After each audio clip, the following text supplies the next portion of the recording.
Halo para Aseper di seluruh penjuru tata surya, lama tidak berjumpa dengan saya Asep dikarenakan Asep saat ini sedang riweuh dengan pengerjaan skripsi.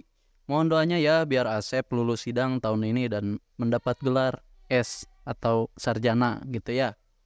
Sebuah film berjudul The Divine Move akan menceritakan sebuah permainan baduk atau catur khas Korea yang mana untuk segelintir orang permainan ini dijadikan ladang bisnis dari taruhan-taruhan yang pemainnya taruhkan. Judi lah sederhananya mah. So daripada sungut ngebudah di awal dengan kopi panas dan bala-bala padayat yang sangat lezat untuk disantap, kita mulai ceritanya. Cerita akan diawali dengan sosok pria bernama Taesok. Ia adalah seorang pemain baduk profesional yang tepat pada saat ini ia mengikuti pertandingan baduk yang disiarkan melalui TV swasta di kota Busan. Namun secara tak disangka, ia kalah dalam pertandingan itu sehingga ia memutuskan untuk pulang saja. Di tengah perjalanan, Taesok bertemu dengan seorang pria yang rupanya adalah kakak dari Taesok atau kita panggil saja dia si kakak. Si kakak rupanya telah menonton pertandingan baduk yang diikuti Taesok sehingga ia terkesan kepada Taesok dan saat ini ia mempunyai janji bermain baduk dengan seseorang yang dalam hal ini si kakak ingin memanfaatkan keahlian Taesok dengan memintanya untuk membantu si kakak bertanding dengan cara melihat pergerakan lawan lewat kamera tersembunyi yang dibawa si kakak serta dibantu dengan sebuah alat komunikasi tersembunyi untuk mengarahkan langkah si kakak yang dengan hal ini si kakak berniat mencurangi lawan dengan rencananya yang seperti itu. 한 가지만 명심해. 지면 안 돼. Si kakak akhirnya menggelar pertandingan melawan seorang pria bernama Jojon. Di awal permainan terlihat bahwa langkah Jojon sangat mudah dipatahkan oleh si kakak, tentunya dengan bantuan Taesok dan Kongso. Tapi menjelang pertengahan, Jojon mulai menunjukkan langkah yang sulit dipatahkan yang rupa-rupanya Jojon juga dibantu oleh seorang gadis bernama Baikob dengan ditemani Salso, Wang, dan Adari. Yang mereka semua adalah kelompok penjudi baduk yang sangat profesional. Hal itu dirasakan Taesok dan secara tiba-tiba komunikasi mereka terganggu sehingga 거기서 빨리 나와. 켜!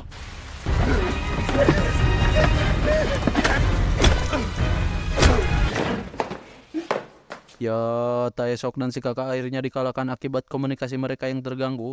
Jojon dan kawan-kawan kemudian menyiksa Taesok dan si kakak akibat kekalahannya. Sempat mohon untuk diampuni, tapi Salso tak mengindahkan permohonan Taesok. Alhasil, si kakak dihabisi dan Taesok dijadikan kambing hitam atas kematian si kakak. Sehingga tak ada lagi tempat bagi Taesok menetap selain jeruji besi.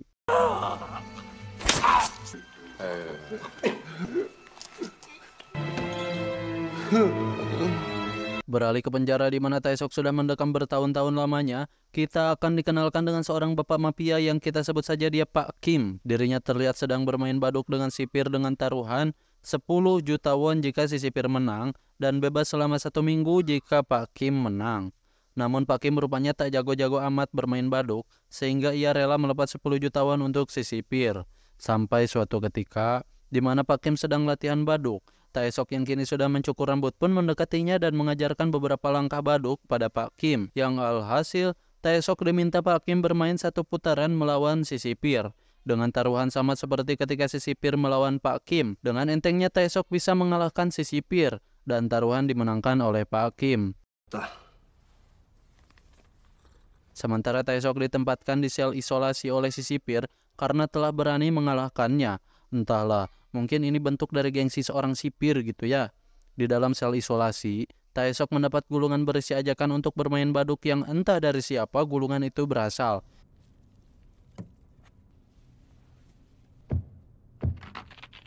Tetapi sel di sebelah Taesok menggedor dinding pertanda permainan akan dimulai. Setiap harinya Taesok bermain baduk dengan tahanan di sebelahnya menggunakan kode Morse dan kapur sebagai medianya. Sampai suatu ketika, Taesok bertemu dengan Pak Kim sebagai tanda terima kasih Pak Kim kepada Taesok atas jasanya. Pak Kim akan mengabulkan apapun permintaan Taesok.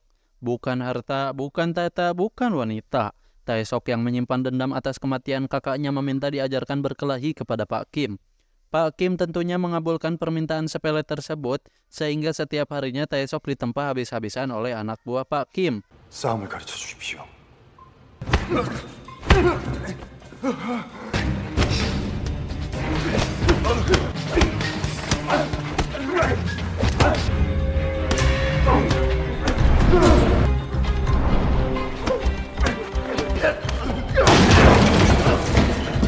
dan akhirnya Taesok telah menjadi seorang petarung yang mematikan atas didikan Pak Kim. Hari ini adalah hari di mana Taesok dibebaskan setelah 7 tahun mendekam di penjara. Pak Kim meminta Taesok untuk menjadi anak buahnya sebelum Taesok benar-benar bebas. Taesok mengiyakan dengan syarat ia ingin mendapat beberapa fasilitas untuk membalaskan dendamnya.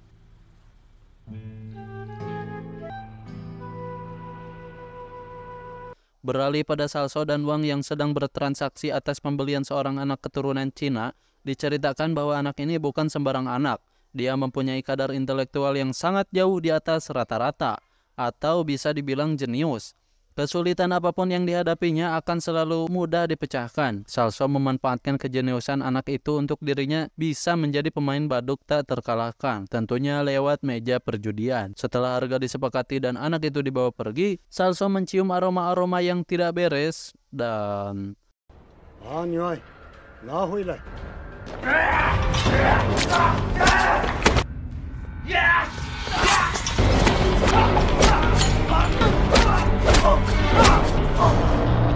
Komplotan itu rupanya ingin mencurangi transaksi dengan membantai Salso, Wang, dan si anak. Tetapi mereka telah salah besar karena buktinya Salso bisa membunuh mereka semuanya hanya seorang diri.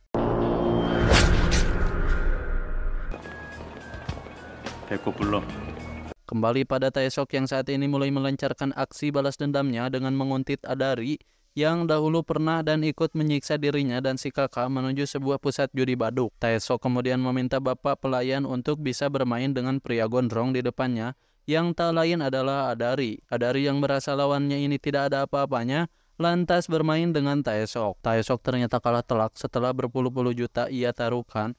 Hal itu rupanya sengaja ia lakukan demi taruhan terakhir, yaitu 50 won dan 10 sentilan di jidat. 그러면 딱밤 10대 맞기라도. Bukan apa-apa, Adari yang sampai detik ini tak mengenali siapa Taesok membuat Taesok ingin membalas dendam sesuai dengan apa yang telah Adari lakukan 7 tahun silam, yaitu menyentil jidatnya sampai berdarah-darah. Di permainan terakhir, Taesok pun memenangkannya, dan sesuai kesepakatan, Taesok akan menyentil jidatnya sebanyak 10 kali.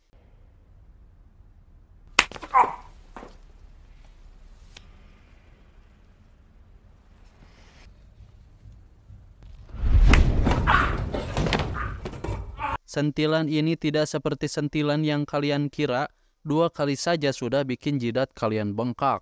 Lihatlah, pada sentilan kedua ini, Adari benar-benar kesakitan.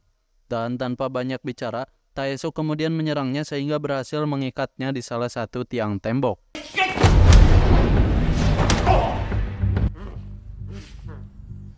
Pada momen ini, Adari akhirnya sadar bahwa pria yang ada di depannya tak lain dan tak bukan adalah pria yang pernah disiksanya tempo hari. Tapi Adari hanya tertawa tanpa menunjukkan rasa bersalahnya sedikit pun, sehingga Taesok tak segan-segan menggenapkan 2 sentilan terakhir di kedua matanya.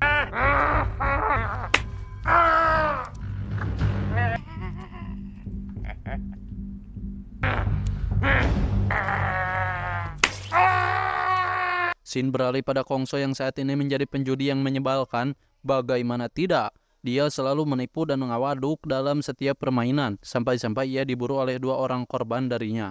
Taesok yang kebetulan melihatnya segera membawanya, dan Taesok mengajaknya bekerja sama untuk melawan Salso. Tentunya dengan jaminan uang 3 miliar, karena tanpa itu, mana mungkin si Kongso ini mau. 이 바닥에서 손 뗐어. 혼자 해. 몫으로 절반 줄게. 30억. 내가 무슨 돈 때문에 그러는 줄 알아? 하려고 그러는 거야. 어때? 이 정도면 쓸만하지 않아? Berlanjut pada Taesok yang mulai mencari orang untuk dijadikan sekutunya, ia terhenti pada sebuah kerumunan yang menampilkan seorang kakek tunanetra pemabuk yang suka main judi baduk bernama Jonim.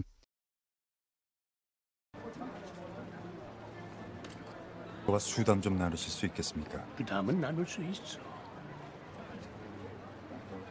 그럼 한 수 부탁드리겠습니다.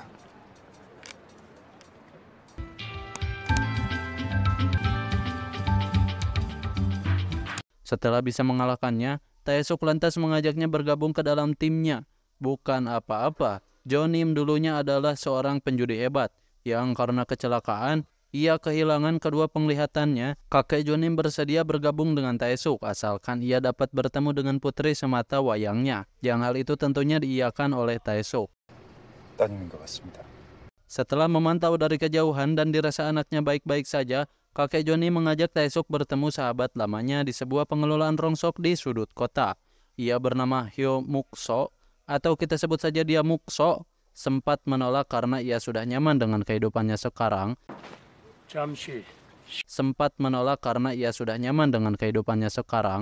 Mukso akhirnya mengalah dan memutuskan bergabung setelah Jonim membujuknya dengan memasang wajah memelas. 낯술 드셨나 본데 자들 다시 상대할 거네. 살아서 못 보겠구만. Setelah dirasa cukup dengan 4 orang saja, Taesuk, Kongso, kakek Jonim, dan Mukso melakukan riset persiapan dengan cara mengetahui siapa saja sosok-sosok yang akan mereka hadapi. Di sini Mukso sendiri berperan sebagai ahli elektronik. Ya, meskipun tangannya kurang sebelah, ia tetap produktif dan terbukti ampuh dalam membuat alat elektronik apapun. Aksi pembalasan dendam dimulai dengan Taesuk yang mulai mendekati Baikob untuk bisa mengambil hatinya. Hal itu ia lakukan dengan harapan Baikob bisa ia manfaatkan di kemudian hari. 기억력이 나쁜 편은 아닌데. 많이 달랐거든요 그때는. 두드시나 봐요. 우리 과거에 만난 적 있나요? 글쎄요. Beralih pada Kongso yang melancarkan aksinya dengan cara bertaruh di meja judi baduk, yang sengaja ia mengalah dan rugi ratusan juta hanya untuk bisa menggadaikan sebuah kartu yang sudah Mukso buat. 돈 좀 씁시다. 그런 머릿속 환상이 아니야. 이야, 이누님 조만간 돗자리 까시겠네. Tak lupa, Kongso sedikit melakukan aksi mencolok yang bertujuan untuk memancing perhatian dari Jojon yang sedang mengamatinya dari CCTV.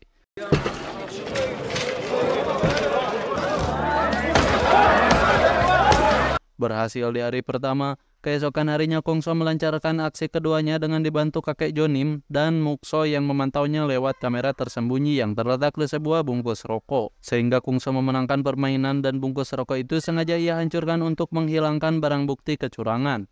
Hal itu tentunya membuat kegaduhan di meja judi karena lawannya tak menerima kekalahannya. Karena yang si lawan ketahui adalah Kongso hanya pecandu judi baduk yang sangat ceroboh dan sering kalah. Sehingga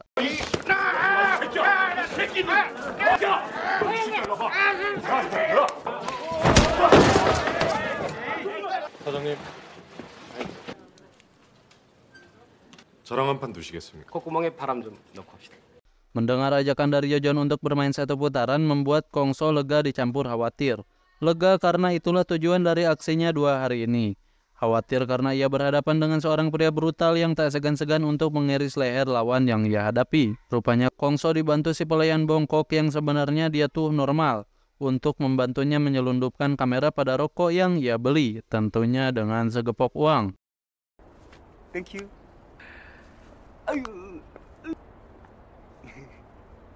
Malam pun tiba. Taesuk kembali mendatangi sebuah bar di mana Baikob berada. Untuk kedua kalinya dia bertemu dengan Baikob dan tanpa sengaja bertemu dengan Salso yang usut punya usut adalah pemilik bar di mana Taesuk sedang duduk saat ini. Mereka kemudian bermain mahjong dan Taesuklah yang menjadi pemenangnya, di mana hal itu membuat Salso agak sedikit tersinggung dan memutuskan untuk pergi.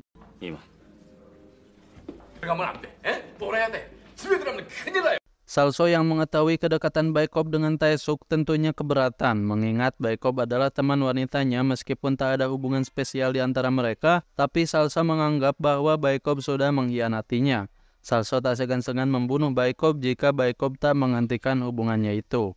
Besoknya, Kongso yang sudah berjanji akan bermain satu putaran dengan Jojon pun bertemu, dan mereka menggelar permainan di dalam sebuah truk kontainer. Seperti biasa, Mukso membuat sebuah alat untuk mencurangi lawan yang pada kali ini alat itu terletak di bawah sepatu Kongso yang tentunya tak dapat dideteksi Jojon sebelum pertandingan dimulai. Dengan beberapa kode yang dikirim Mukso lewat sepatunya yang bergerak berkat alat itu, Kongso dapat memojokkan Jojon meskipun Jojon dibantu oleh Master Wang. Tetapi Master Wang ternyata bukan tandingan dari kakek Jonim, sehingga Jojon sangat muak dan mulai menyerangnya. Tetapi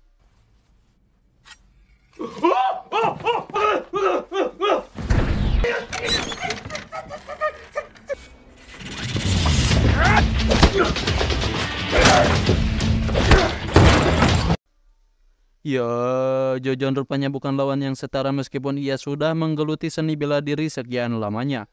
Hal itu terbukti ketika Jojon dikalahkan Taesuk yang notabene petarung pemula dengan jam terbang yang masih rendah. Sementara itu, Master Wang hendak kabur tetapi digagalkan oleh Mukso dan Junim dan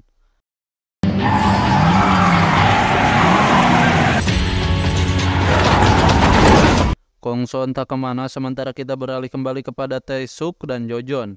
Setelahnya Jojon dibawa Taesuk ke dalam sebuah ruangan pembeku yang hal itu membuat mereka berdua sangat kedinginan. Tetapi fisik Taesuk yang sudah bisa beradaptasi dengan medan suhu se-ekstrim apapun dapat bertahan di suhu minus 36 derajat berkat pelatihan yang ia tekuni saat berada di penjara. Taesuk mengajak Jojon bermain baduk yang taruhannya adalah jika pasir dari salah satunya habis duluan, maka dia dinyatakan kalah dan akan dibunuh dengan pisau yang tertancap tepat di meja baduk. Jojon yang sudah tidak tahan pun akhirnya mengambil pisau itu lantas menyerang Taesuk. Tetapi dasarnya Taesuk terlalu kuat. Jojon akhirnya dibuat tak berdaya dan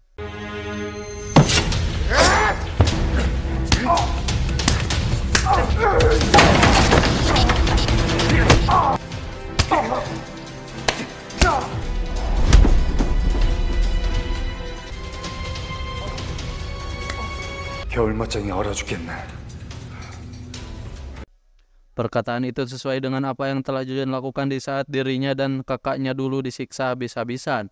Yang setelah mendengar itu Jojon pun teringat. Kemudian Taesuk memberi soal yang disebut soal hidup dan mati.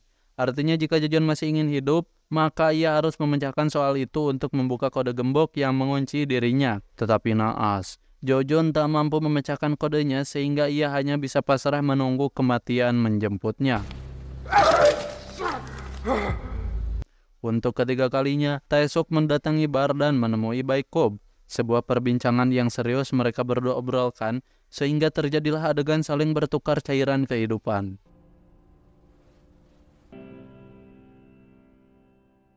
Entah informasi dari mana, Salso tiba-tiba datang dan mendapati bahwa Jojon sudah mati membeku. Kemudian dia menerima telepon dari Taesuk yang mengajaknya bertanding baduk dengan taruhan nyawa. Tak lupa, Taesuk memberi kejutan di dalam sebuah lemari di pojok ruangan. Telepon pun ditutup dan ketika Salso membuka lemari itu, jasad Adari sudah tak sadarkan diri.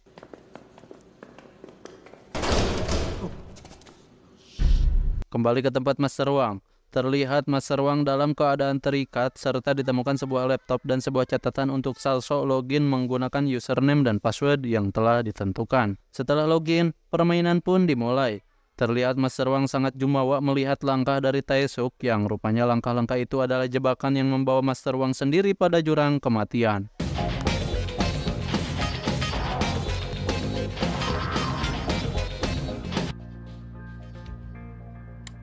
Setelah kalah, Taesuk meminta Salso membalikan papan baduk dan memotong lidah Master Wang yang darahnya diharuskan memenuhi lubang di balik papan baduk tersebut. Sungguh sangat Pikalinwon.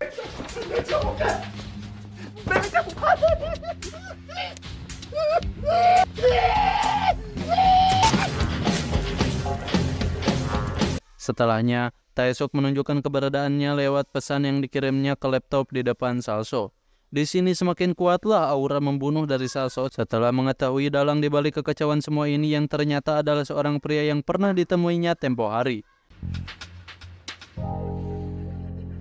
Keesokan harinya, tepat pada hari yang cerah, kakek Junim yang hendak menemui putri sematawayangnya pun meminta bantuan Kongso untuk sedikit membuatnya lebih rapi.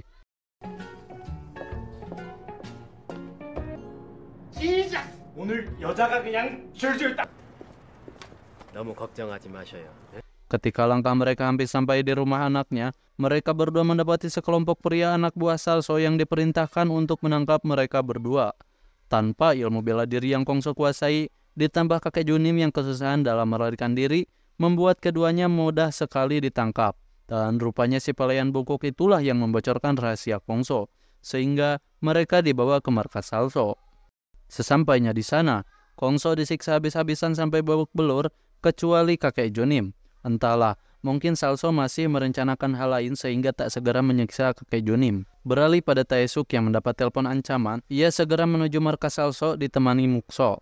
agar dirinya dan Kongso bisa bebas. Kakek Jonim mengajukan diri bermain baduk meski papan yang disediakan tidak diperuntukkan untuk orang tunanetra.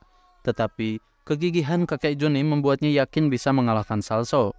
Di sisi lain, Salso dibantu oleh si anak kecil jenius untuk bertanding, yang hal itu membuat Salso jauh di atas angin melawan kakek Jonim. Sehingga ketika si kakek dinyatakan kalah, si kakek terlebih dahulu menyerang dan secara brutal Salso membantai kakek Jonim.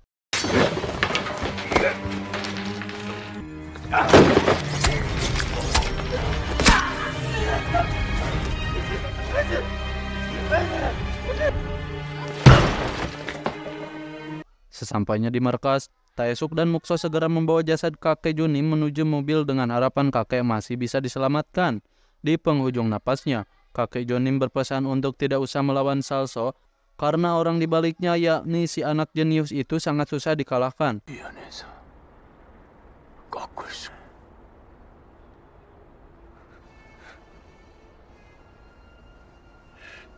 Tak menghiraukan pesan si kakek, terlanjur sudah menyelam terlalu dalam, Taesuk menerobos masuk seorang diri untuk bertanding baduk dengan Salso yang dibantu si anak jenius. Sementara di luar, Mukso harus menghabisi seluruh anak buah Salso yang ingin membunuhnya. 생각 좀 합시다. 밤에 발생하지.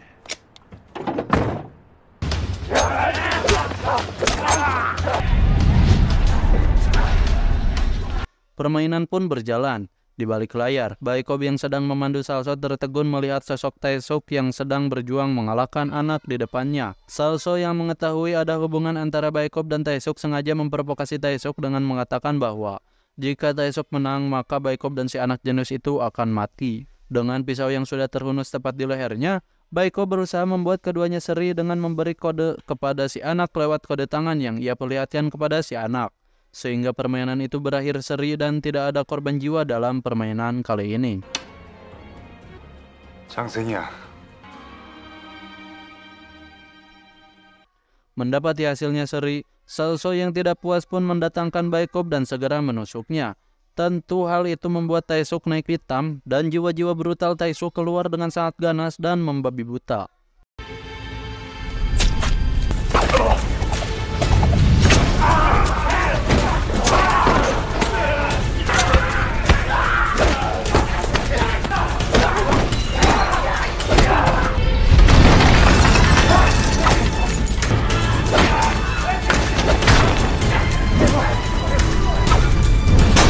Selesai dengan anak buah Salso, Taesuk akhirnya bisa bertarung dengan Salso secara langsung.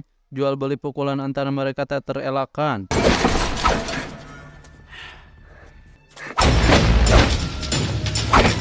Terlihat pertarungan keduanya imbang, tetapi Taesuk sempat terdesak sampai akhirnya ia membulatkan tekad dan tenaga sehingga inilah yang terjadi.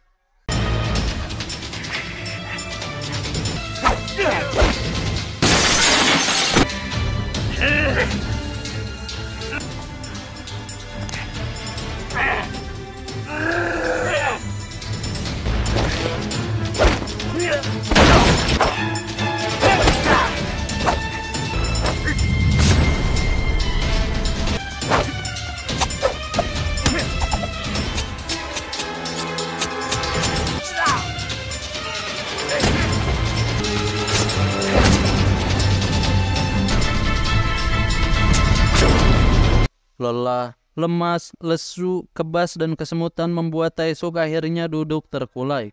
Pertarungan hebat yang barusan terjadi sangatlah menguras tenaga dan pikiran. Tak ada lawan yang tersisa karena keganasannya. Si anak tiba-tiba menghampirinya.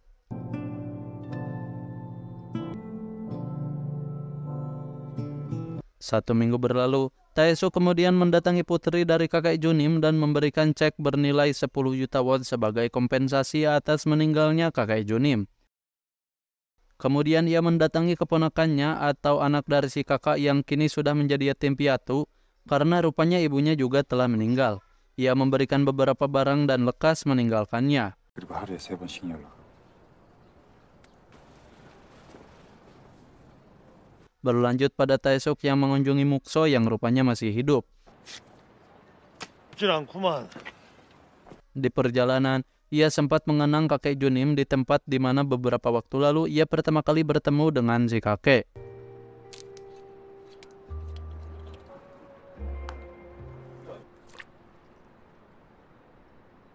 Sampai di pinggir jalan, sebuah mobil jeep mewah berhenti tepat di depannya. Rupanya itu adalah Kung So yang saat ini menjadi asisten sekaligus supir pribadi Taesuk. Dan secara mengejutkan di belakangnya ada Baikob dan si anak jenius yang rupanya Baikob masih hidup. Dan film pun selesai. 근데 그날 이제 우리 어디로 가? 부산으로. Sebuah ending yang sangat menyenangkan dan mengharukan. So, itulah alur cerita dari film The Divine Move, sebuah film yang berfokus pada gelapnya dunia judi baduk di Korea Selatan. Film ini dirilis pada tahun 2014 dan tentunya film kedua juga sudah dirilis. Di video selanjutnya Asep gak akan bahas dulu kelanjutan film ini biar kalian itu penasaran begitu ya.